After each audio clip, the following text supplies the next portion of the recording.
One thing that I really loved watching our team was how we improved from game to game.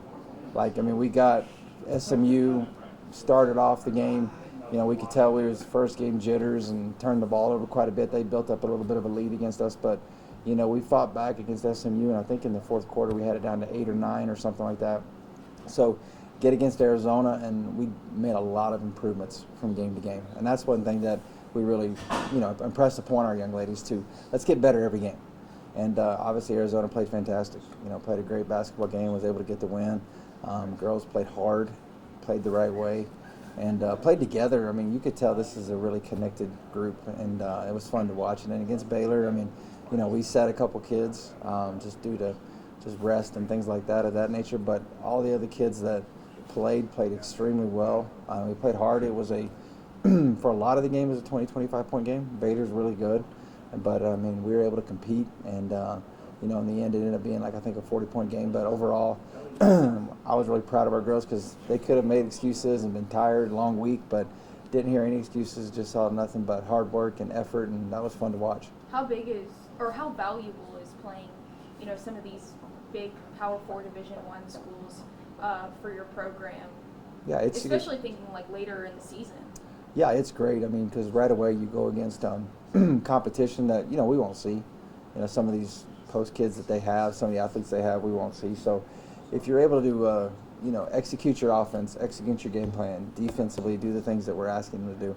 I told them, I said, in these games, this is where the details show up. Like the things that we're harping on, even though it's a little thing like an outside hand pass or calling your teammate's name, sprinting up the floor, looking back at the ball, talking on defense. That's where these little things show up in these games where they have better athletes. And our girls did a phenomenal job. They really did exactly what we asked them to do. And again, the best part about it is how we grew together. That was fun to watch.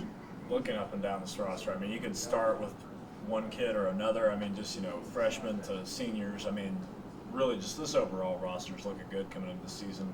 How do you just kind of, prepare so many talented players and just get ready to go into the season with this roster? I think the best part about their team is their connectedness. They're really connected to each other. And so, I think that, for example, in the Arizona game early on, Randy was really getting rolling. And so they fed Randy. They could see that she was the one rolling, so let's feed into that. And so later in the game, it started to be, Kyla did get going a little bit there in the game, and so they started feeding her. So whoever it is, they really care about winning. That's the most important thing to them. They don't care whether I get my 25, 30 minutes or this person does. I just want to win. And so, people ask me, how do you handle after that win against Arizona? They're a very humble group. I didn't have to say anything. They know that that was a great win, and they were excited about it, but got back to work Friday to get ready for Baylor. So it was a focused group. They're very, very focused, and they're really in it for each other, and they're serving each other, and that's what you want to see. Talk about the leadership of this team. 6 seniors, 2 grad students. Just how valuable is that sort of leadership? Yeah, that's hard to put a gauge on when you're going into a season, DJ, as far as trying to figure out who your leaders are going to be, but you have so many of them, and we elected 3 captains, this year. Carly, Kyla, and Claire are all our captains, but at any moment, any of those other upperclassmen step up as well too, and you can see it out there. And they all, the beautiful thing about them, they all lead in their own way. There's not the same kind of leader each time. They're all leading in their own way, and that's been fun to watch as well too, just the growth that they're having together. And there's kids on the bench that didn't get much playing time or didn't get any at all that are all really good players. For example, I'll throw her out there. Chloe Callahan played a tremendous 3 games, and against SMU played great. Against Arizona, when she was in there, she was lighting it up. She was scoring. It's just those other girls were playing so well that she didn't have the opportunity to get back in there. And then against Baylor, she played very well against them. So, there's one kid that, just to continue to keep an eye on, because she's a huge spark plug that can come in and change the game for you. You have the Tipoff Classic this weekend. Grand Valley State, they're usually good at everything. Mm-hmm. And then Northwest Missouri as well. What do you know about them, and what do you see with this? Yeah, so Grand Valley, obviously, I think they ended up 38-2 or something like that last year, won the national championship. Extremely talented team. They are very well coached. Bring a few kids back. I think they had a little bit of a turnover this year just due to graduation and things of that nature. They play a fun style of basketball. They're going to trap a little bit. They're going to run and jump you. This is what they've done in the past, so we'll see this year if it's any different. But they can really shoot. They like to dribble drive action and stuff like that. So it's going to test us in a lot of different ways because they're, where we play some teams that had some new kids, like in Arizona and SMU, they have, even though they've got some new kids, they still have a lot of returners. So they'll still be a very connected group, and we'll be able to get tested that way as well.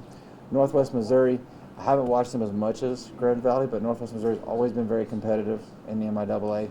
So anytime you're competitive in that league, you're going to be a really good team. So kind of just try to take it one game at a time right now. And my two coaches have done a phenomenal job of preparing us. So, one will have Grand Valley, one will have Northwest Missouri. They'll both get us very well prepared for the game, and then we'll see what we can go accomplish up there in St. Joe. You kind of already mentioned maturity and moving on, but especially after playing so good against D1 teams, beating one of them, and then just stepping back down to D2 level. Just how do they stay level-headed and move into that? I think humility has a big part of that.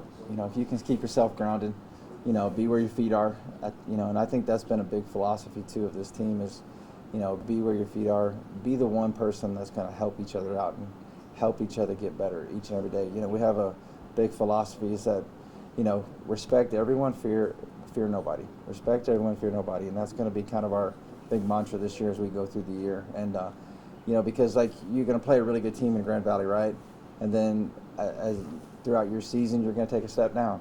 Can you play the same way, like the same way that we just got done playing? If we play the way we played this last week, we have a chance to have a great season. You have a lot of these homegrown kids. I just looked at the roster. A lot of kids that are staying home to continue their dream of playing college basketball. How important is it having these kids that know this area very well? Yeah, from day one.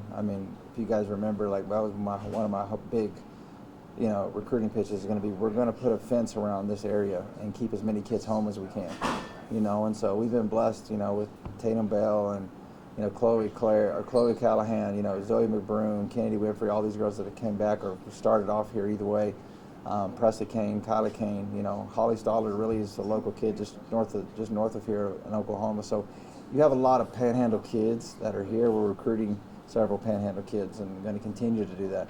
This area is very rich in women's basketball, and we're going to continue to make that a big point of emphasis to lock this down. It helps with your fans. You get more people that these kids are connected to that want to come to the games, and makes your atmosphere even better.